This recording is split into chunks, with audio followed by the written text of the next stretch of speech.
How you doing? Doing well, thank you. I've been seeing you out there. Hmm? I've been seeing you out on YouTube doing. Oh, thank you.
Yeah? All right, Dan, we're gonna get started. Okay. Camera okay? Because it went black all of a sudden, so. Yeah, we just put it in black so it wasn't showing Awesome. anything weird on YouTube. Got it.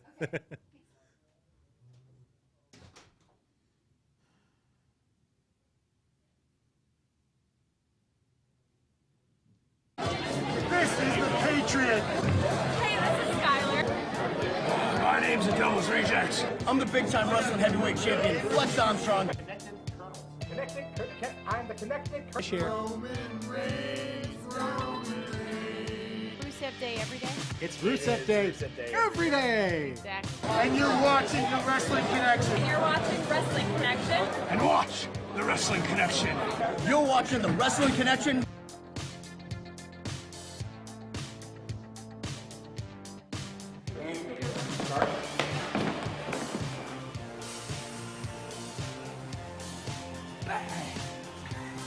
I hear that women gain immortality from licking the feet of babies.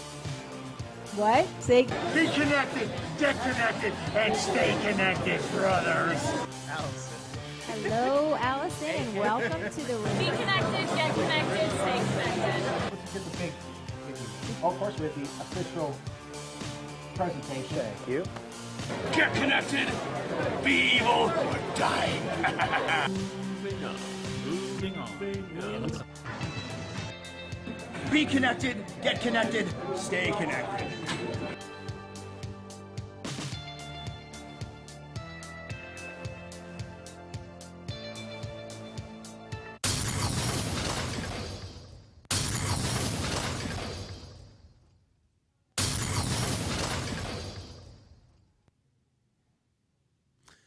And welcome to episode 266 of the most must-see award-winning talk show to ever hit Bedford Airways, or any airways for that matter. North, south, east, west, backwards, frontwards, sideways, diagonal, any which way you look at it, all around the world, the Wrestling Connection. I am your host, the consumer of wrestling knowledge and prize fighter of the Wrestling Connection, the legacy of Team Kaufman, the breaker of Kens, literally.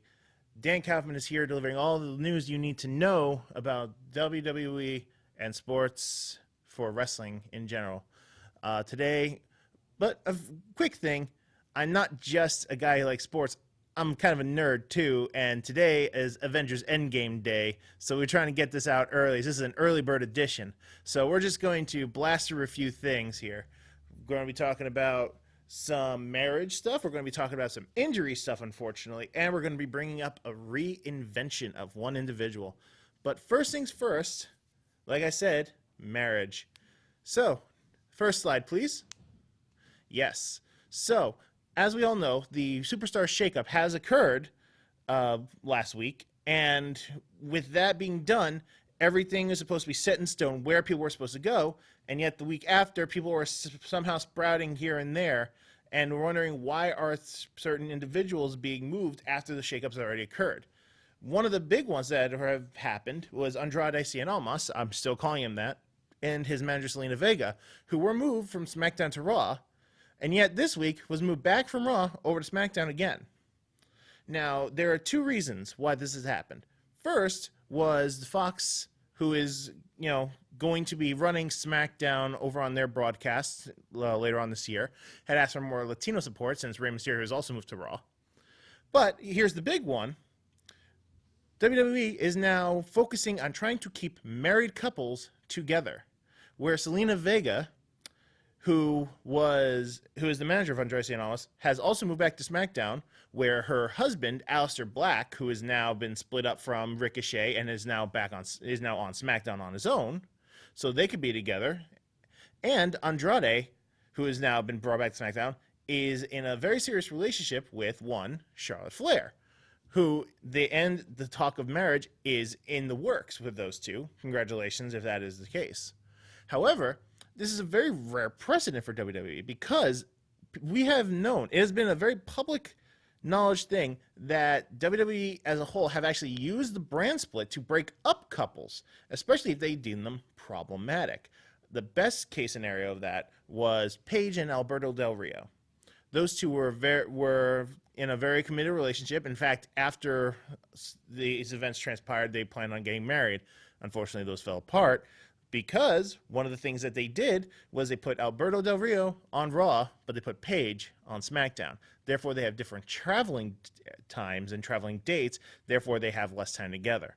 They've done that before. They also had Carmella, who debuted on SmackDown, but they had Enzo and Cass on Raw. Cass and Carmella were in a relationship at the time. This is nothing new. But all of a sudden now they're deciding they want to keep couples together. Why? To keep them happy. There's never really been a thing they needed to worry about before, especially not for lower level. Andrade and Aleister, they're at least not yet. They could be in the future as, main event talent, but right now they're considered mid-card. So it's never really been a matter of needing to worry about them. But now there's a looming threat known as AEW. Now WWE is dealing with much more people, many more of their superstars coming to them and asking for their releases, saying that they're unhappy, saying that they wish they to go somewhere else, or they'd rather just sit out their claws, which means they're losing talent on their roster, which means now is a bigger precedent than ever to keep your superstars happy. Go figure. We talked about competition actually bringing out the best. Before, it was bringing out better storylines. Now, it's quality of life scenarios for the superstars that WWE employs. So, it is a very beneficial thing to actually see this actually coming to fruition. We had Dean Ambrose and Renee Young, back on Raw. They were together. We have, at the time, we would have had Ty Dillinger and Peyton Royce, who are now in a relationship, but Ty is now gone. we have Candice LeRae and you have Johnny Gargano both on NXT. You have Aleister Black and Selena Vega on SmackDown. You have Charlotte and Andrade now on SmackDown. A lot of them. You had JoJo and Bray back when they were, they were a thing on Raw. I'm not sure what JoJo's doing. I think she's gone for now, but I believe she'll be coming back. Obviously, Miz and Maurice always together because they travel together all the time. So these are very, very good things to look forward to for the future. So yeah, we started off happy. Now we go to some more depressing things. Next slide, please. The bar. So we're starting off with the injuries. This one hurt. These next three that I'm going to be bringing up is pretty painful. First one is the bar. So Cesaro has shown up on Raw a week after the shakeup, but it is said that Sheamus is going to be staying on SmackDown. But we're not really sure about that. Now, the reason I say that, first off, it is official. They have split up the bar. The bar are on their own. Cesaro is a singles competitor on Raw. Now, when the bar first happened, everyone was like, why is Cesaro and Sheamus going to be a tag team? It's not, we both like these guys, especially Cesaro as singles guys. We want them to be pushed as singles guys. Lo and behold, many years later, the bar are one of the best tag teams in the WWE in general. And now this happened, this injury has brought to light a lot of things, especially when it comes to Sheamus and how much time he really had left working at the level that he's been capable of. So Sheamus is one of the very, very few superstars who work with spinal stenosis. Now, anyone who has been following WWE, especially WWE, knows how big that is because spinal stenosis is what retired Sting. It is what retired Edge. It is what drastically shortened and eventually retired Stone Cold Steve Austin. Those are three giant names. Spinal stenosis is not normally something you work with. You normally have to retire. Tommaso Ciampa just underwent surgery because of spinal stenosis, and we lost out on the big match with him and Johnny Gargano. Now, the reason why this is such a big deal is the reason why Sheamus has been allowed to wrestle even with spinal stenosis is because of the bar. So one of the new things that have come out is the reason why Sheamus has been working in this tag team with Cesaro is because in order for Sheamus to continue to work, Cesaro it's been found out that Cesaro needs to take the brunt of the attacks when the bar are competing. It's never something you normally really notice until you hear it, and then you're looking for it.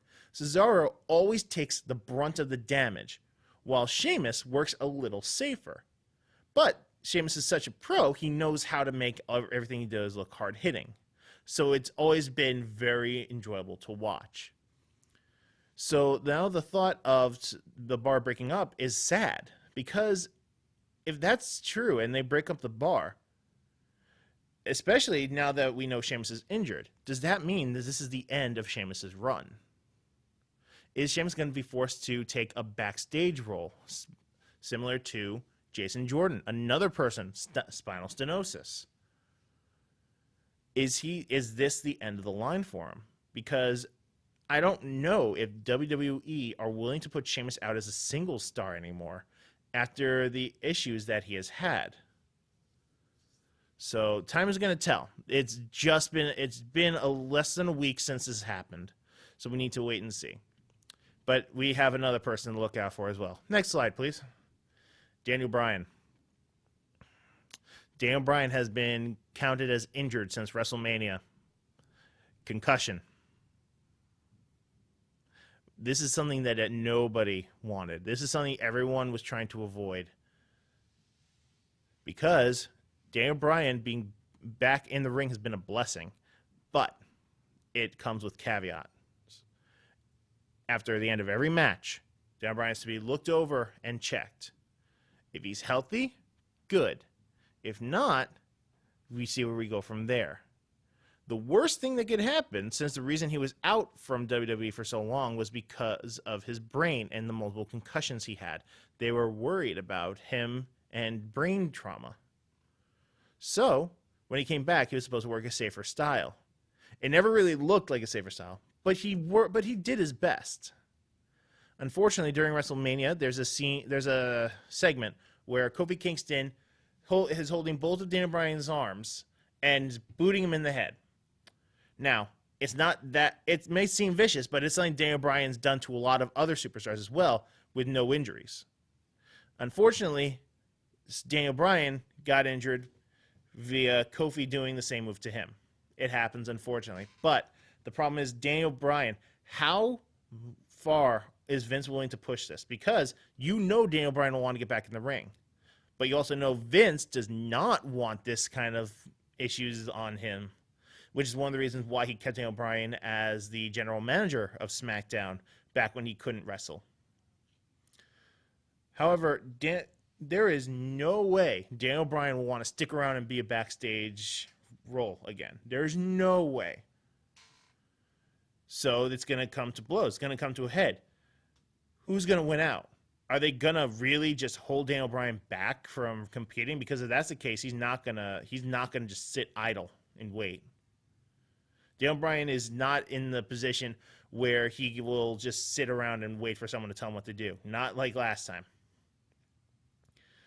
So it's another wait and see. It's something we all have to hope for the best. We have to hope that this is not serious, because the worst bit is it's a guarded secret how severe this is. That's not something you ever want to hear. But another wait and see. Now, I left this bit last. Next slide, please. The Hardy Boys. So the Hardy Boys, the SmackDown after WrestleMania, had defeated the Usos to claim the SmackDown Tag Team titles, and then the Usos went over to Raw. Unfortunately, with the bar split up and the Usos on Raw, there really isn't much left on SmackDown in terms of the tag team division. So the Hardys needed to be strong and needed to be fighting champions. And then Jeff got injured. Jeff has been injured, and it is being said that the Hardys are going to have to drop the tag titles due to injury. Unfortunately, this is par for the course, because the Hardy Boys are not young individuals. These guys have put their bodies through hell for ever since the 90s. The 90s to now. Jeff's had his many issues with painkiller addiction and alcoholism. And it wasn't just because he's a partier. It's because his body is so battered, he needed something to take his mind off the pain. Matt just got off of surgery and healing because his spine was fusing with his hip. These guys are battered and bruised. Then they won the belts, and now they're injured again. Who knows how long it's going to take for them to heal? And who knows if they'll even be able to come back from it? But the second problem is, what's that going to do with the Tag Team Championship? Because let's go down the line of who is on SmackDown. The New Day. They are currently embroiled with Kofi being champion. Big E's out injured. So if the New Day were to be the Tag Team Champions as well, that would mean that Kofi's double champion. Not a bad idea. The Singh brothers have never really competed as a legitimate tag team to contend with the guys on SmackDown or Raw or wherever they are. They're always the lackeys of Jinder Mahal. Jinder Mahal also back on SmackDown. Forgot to bring that up. You have the Colognes. Colognes, Primo and Epico. They're a good tag team. You never see them on SmackDown. They're always that extra team. They just the extras. You know, the Matadors, the Shining Stars. They're the guys who get the crap gimmicks, and then when they're finally allowed to be who they are, they're nowhere to be seen. Sanity's gone, so you can't do Sanity. Luke Gallows and Carl Anderson, a great call, except they refuse to extend their contracts and they want to leave, so they're not going to put the belt on them. So what do you really have? You have Rusev and Nakamura, two guys who still feel like two single guys. They could do it. They could absolutely put belts on them. It'll give Rusev and Nakamura a belt that they both have never had before. Maybe make them a little happier. The newly announced B Team have come over to SmackDown, but when they won the belts on Raw, it made the tag division look like a joke. So do you really think they're going to do that for SmackDown too? And the last team is the newly debuted Heavy Machinery. So and they just debuted. They could do that to make them seem dominant, but then how far are they going to go with that, really? Because they've made them look like jokes. They could be like jokes, but they're also a force to be reckoned with, I guess. So really, it's between Heavy Machinery and Rusev and Nakamura, it feels. I would say Carl, Gallows and Anderson, maybe you get them, you get them back, make them feel better about their position, maybe change their mind. If you actually give them a dominant run and you actually give them screen time, you could do it. But it's to be seen if they really want to. Or they make a new tag team out of new individuals there. Who knows? But yeah, injury is again rampant. And especially with AEW in the wings and people like Goldust actually jumping ship and going to AEW for a little bit of time, there's not much left there. But speaking of reinventions now. Last slide, please. Hey, look who it is, everybody. Bray Wyatt's been found, and he decided to be Mr. Rogers / Pee Wee Herman. What? Okay, this is something I really wanted to get into, because Bray Wyatt, along with Kevin Owens, were my two favorite guys for a good while. And I remember how upset I was when Bray Wyatt won the belt only to lose it at WrestleMania to Randy Orton. So I've been watching him to see what he's going to do. And he's gone back and forth between some things which I thought were great, some things which I thought were seriously detrimental to him. And now he emerges, still as Bray Wyatt, but with his own fun house with puppets, dolls, and chainsaws.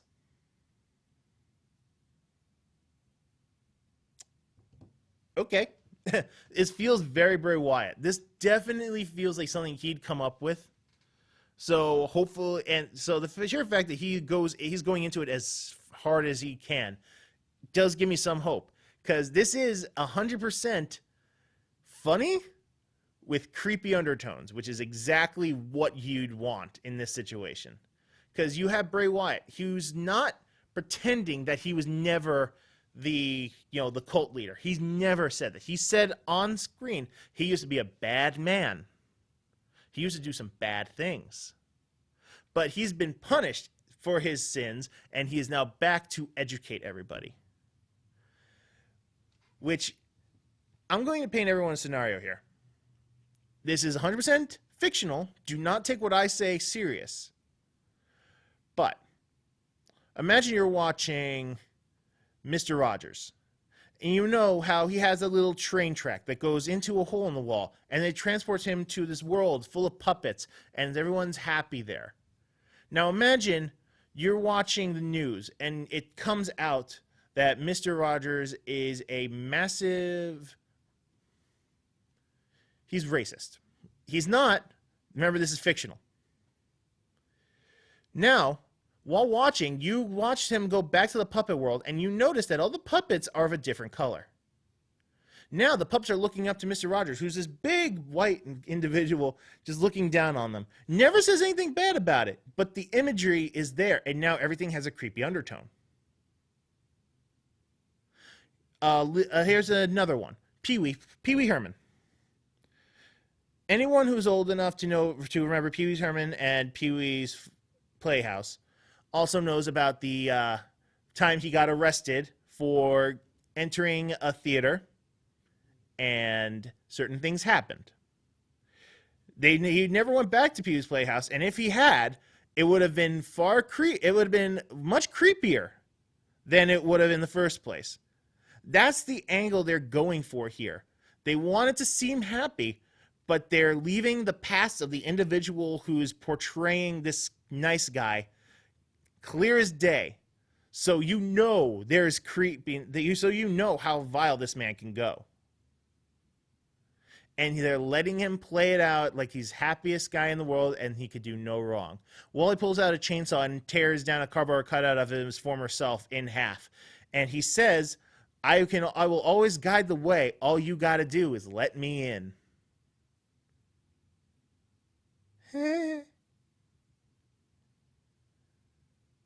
I am very excited to see where this goes.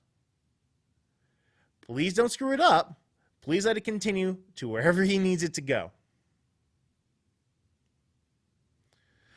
I will tell you when I think that they've gone too far. But right now, with what little I've seen, I am hopeful. But that's all I have for today.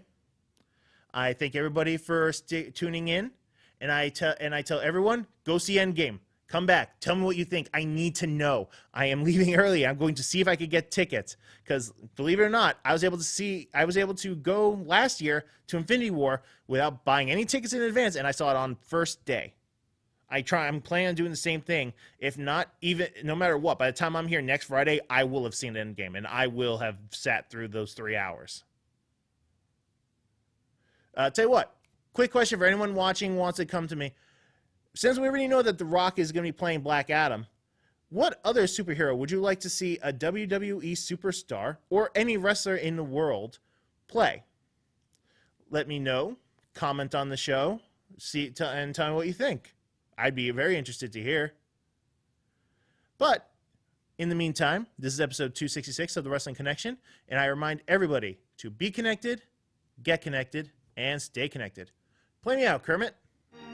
I've heard it too many times to ignore it.